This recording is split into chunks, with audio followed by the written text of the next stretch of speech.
Shin Godzilla, sorti en 2016 au Japon. En France, il n'est pas sorti. Pas un film qui a beaucoup fait parler de lui. Moi, j'en avais pas entendu parler particulièrement. Il est plutôt cool.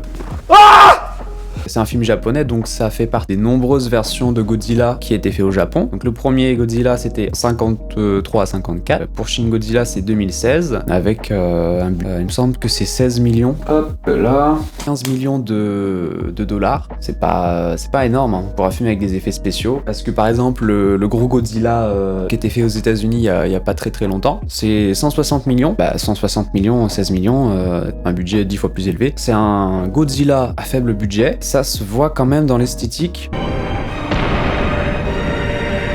J'avais pas d'infos particulières sur le film, j'ai fait exprès d'aller le voir un peu comme ça.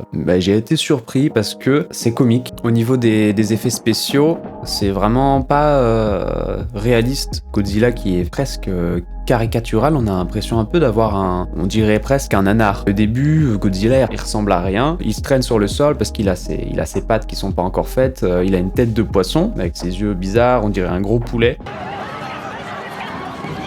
Il va évoluer, il va changer de forme et après on retrouve la forme plus standard, voilà, du Godzilla qui fait peur. Il y a des scènes qui sont vraiment assez impressionnantes.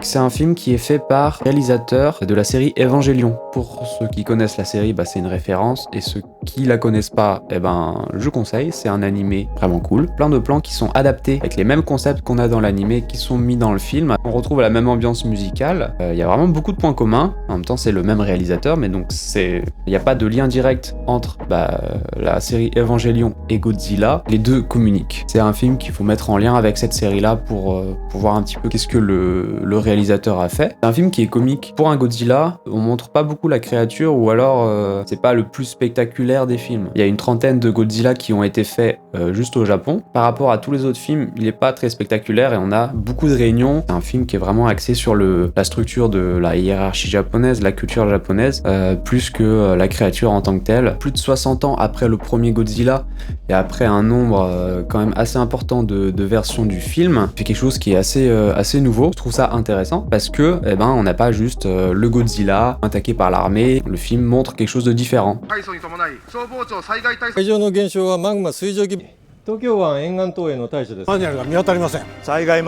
Un petit peu l'impression qu'il prend l'excuse du Godzilla pour en fait parler d'autre chose, qui est la société japonaise, la bureaucratie en fait. Tout ce qui est critiqué et moqué dans le film, en fait, on peut l'appliquer aussi à d'autres formes de bureaucratie. Je pense qu'au Japon, c'est peut-être pire qu'en France, mais on peut retrouver les mêmes problèmes de communication. Il y a cet aspect-là, parler beaucoup de la société, et ça alourdit le rythme. On sent des longueurs, mais je pense qu'elles sont voulues.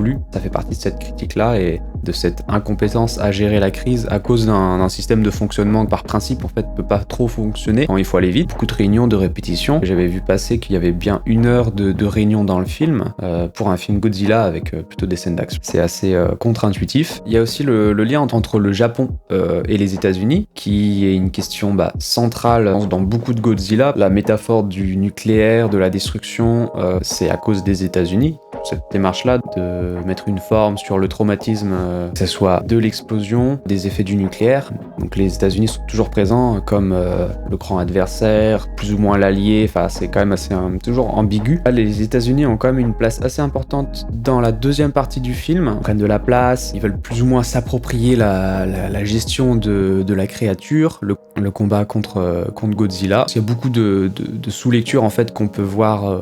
C'est intéressant de voir la place que les États-Unis prennent dans les différents films, le rôle qu'on leur donne en alliés, en adversaires, comment ils aident dans le problème du conflit avec la créature. Un autre point à prendre en compte, c'est que 2016, c'est la date de sortie du film, assez peu après les problèmes de centrale qu'il y a eu au Japon. Ça réactualise le problème, pas la même lecture que si le film était sorti avant, où ça serait juste le traumatisme de la guerre.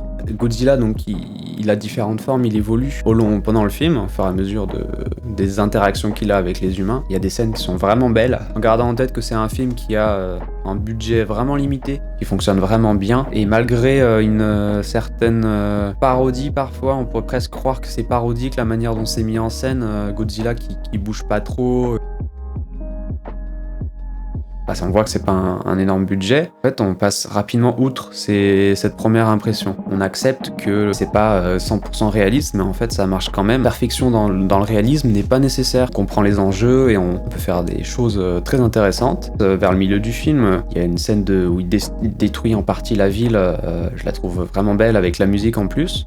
On le voit pas tant que ça dans le film. Il n'y a pas énormément de scènes de destruction ou d'attaque, de combat. Mais les quelques scènes qui sont là, elles sont vraiment bien. Ça apporte le film. Moi, j'ai passé un bon moment. C'est un film qui parle de Godzilla, mais surtout du Japon. Je conseillerais de le voir. Pour un Godzilla, c'est une version qui est intéressante. Ça fonctionne vraiment bien. Et il y a plein de petites choses intéressantes qui sont faites dans les coins un peu de manière originale, qui en font un film pertinent. Après autant d'années et autant de versions, c'était pas évident de faire quelque chose de réussi comme ça, de différent. Là, c'est le cas, en grande partie grâce au réalisateur qui a son univers, et on voit vraiment qu'il amène son univers dans le film, et c'est sa vision des choses. Si un jour il sort en France, eh ben, ça serait cool, ça serait très bien. Il est disponible autrement sur internet, sur toutes les plateformes illégales qu'on connaît. C'est un film réussi.